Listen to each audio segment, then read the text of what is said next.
What this bill proposes is that we currently have a system in Ireland where people that suffer from rare diseases or need to avail of orphan drugs find it quite difficult to navigate the system and get orphan drugs approved. Approximately 1/3 of the drugs approved in the EU in terms of dealing with the orphan drugs problem are only promoted here in Ireland, so Ireland is a bit behind its EU counterparts in that regard. So what this bill proposes to do is to streamline the process. Currently we have what's called a quality analysis, a quality of life yearly analysis in terms of our assessment of orphan drugs, and unfortunately because these diseases are so rare,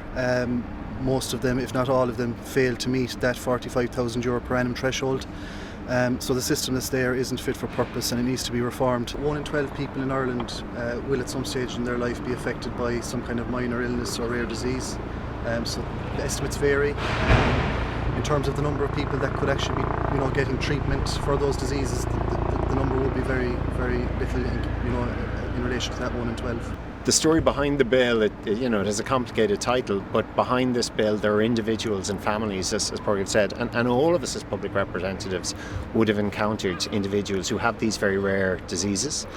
There's certainly a case for awareness raising more generally around these diseases and illnesses and what can be done, but what we are hoping is that a very human approach will be taken, and this legislation, we believe, will go some way toward doing that. And we have to think about those who are in very, very difficult circumstances because of diagnosis that they have received that really are life limiting, and they're very, very debilitating while they're going through their illness. And like Paddy, I was motivated to get involved and to raise this a number of times, both within the Dáil and in the Seanad now, particularly because a friend of mine, Pat Tinsley, who was diagnosed with amyloidosis about 3 years ago, and to see the impact that this has had on his life is absolutely shocking. There are about 35 people in Ireland with a similar diagnosis, and I think it's just quite shocking that we can't offer them